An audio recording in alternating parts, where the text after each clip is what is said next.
Welcome to another flip video lesson. This flip video lesson is the ending for the 19.2, 19.3 flipped videos about the economy in the northern and southern states in the United States of America in the 1800s. Today's flip video is going to go over what the economy was like in the northern states. As always, don't forget this is an educational video, so please make sure you pause the video if there's anything you do not understand or if there's something you miss in your notes. Let's begin, shall we? If you remember back to the video on the southern states economy, I mentioned that the cities in the southern states were not very big because people really did not want to go to the city quite as much.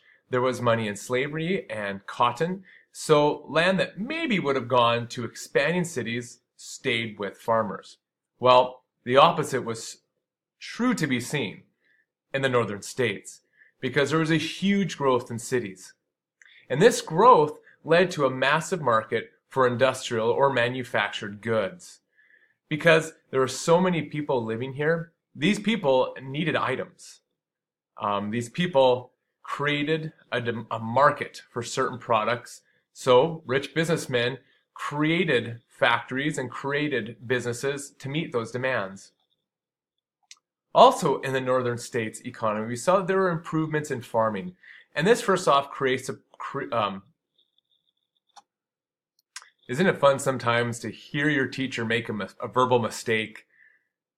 Yeah. Hopefully you enjoyed that little blooper. Let's try again, shall we?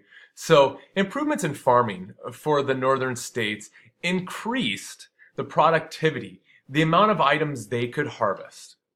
As a result, the amount of workers that stayed in the agricultural setting decreased. There wasn't a need for all these workers. So it freed these farm kids to work in industry and in commerce, to go to the cities because their parents didn't need their help so much on the farm, like how it used to be before improvements in the different tools that were used on the farm.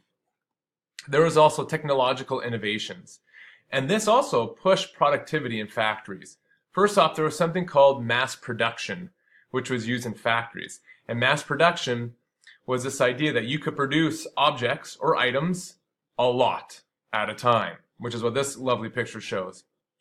Another huge part to this innovation in industry in the northern states was the idea of interchangeable parts. Items, you could say, from machine A could be used for another machine A. You didn't have only one machine A, you had a whole bunch. And all the machine A's use the exact same part. So you can see in this picture here of this gun, you see this part here. If this part were to break, you could grab another gun that would have almost the exact same part and you could fix it real quick. Let's talk a little bit more about how the northern farms used innovation to help themselves. So these farmers use labor-saving machines. One example would be how the wooden plow was not nearly as good as cast iron plows. For example, 2 men and 4 ox could plow an acre a day using the wooden plow. With the cast iron plow, you could only have 1 man and 2 ox do the exact same, freeing 2 ox and 1 whole man to go plow another field. So you could get twice the amount of work done just using 1 iron plow. You also had something called the horse rake. With the horse rake, you could have a single man do the work of 8 to 10 men. Wow.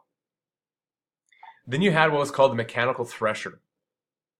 This would separate the wheat from the chaff, and this cut harvest time in half. Therefore, with all this innovation, around 1860, the North was producing half of the nation's corn, 4/5 of the nation's wheat, and 7/8 of the nation's oats. They were able to produce more for way less, whether it was way less money or just way less manpower. Also, in 1860, again, because of this innovation, 40% of Northerners were in agriculture, less than half of the population. Whereas in the South, you saw a whopping 84% of the population still in agriculture. And of course, we know that 84% was tied to slave labor, which did not use a lot of the machines that were being used in the northern states.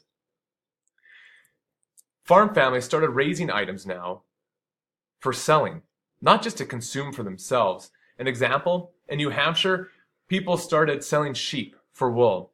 In Massachusetts, cattle and pigs were being raised to sell in Boston. And in Pennsylvania, dairy products were being raised to sell. Let's now talk a little bit about northern factories and the types of innovations they saw. In 1860, 90% of the nation's manufactured goods came from the north. And what happened? What was the innovation?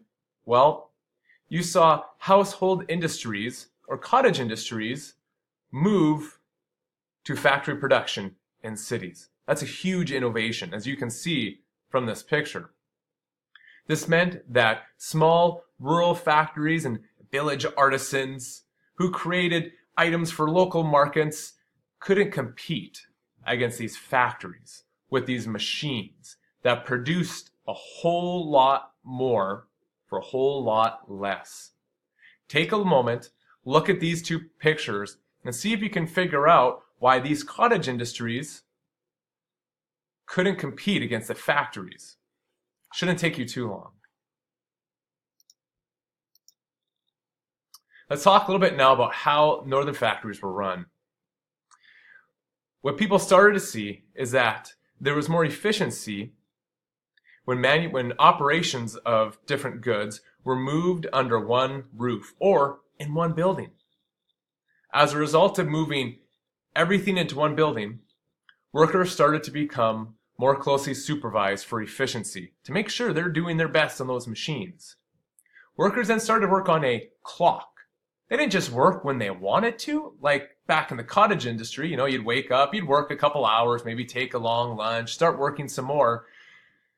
In these big factories, no, you worked a scheduled set of hours like what we have nowadays. Also, when they're running factories, business or factory owners started using cheap and reliable labor, such as men and women under the 20 years of age, or children. Now, women did a lot of factory work as well because they could make more money doing this kind of work rather than the other types of work they did in the cottage and artisan industries. Let's talk about an example of one of these factories, and this comes from Francis Lowell, who created the world's first machine to turn cotton into cloth. Cotton into cloth. Who do we know that used a lot of cotton or that created cotton? Now, he used sketches he made while in Britain to create these machines. In 1814, Lowell then started the first ever factory for turning cotton into wool. For labor, he used a group of people called Lowell girls as workers. And we'll be watching a video later in class that talks more about this. For right now, I'm just going to say that these Lowell girls were seen as virtuous young women who were forced to follow very strict rules. Now, as competition anteed up between all these manufacturing centers, some negative things happened because competition means they're not making as much money. So to save money, these different factory owners cut wages for their workers. They forced the workers to work longer hours, longer days, and then these workers were using more equipment that wasn't necessarily very safe by today's standards. Let's just do a quick recap of the difference between the northern states' economy and the southern states' economy. First off, in the South, we learned that cotton was king. Cotton ran the economy for the most part. In the northern states, manufactured items were the king. Things you could make in factories using machines. That's where it was at, such as textiles or cloth. In the South, the economy was focused more on slave labor. In the North, the economy was focused on producing these manufactured items as cheaply as you possibly could, which normally meant you had young men or women or the poor, and you had them working long hours, and you definitely had machines working around the clock. As much as possible anyways. Well, thank you for watching this flip video. Please go to Edmodo to answer the questions, and I'll see you in class.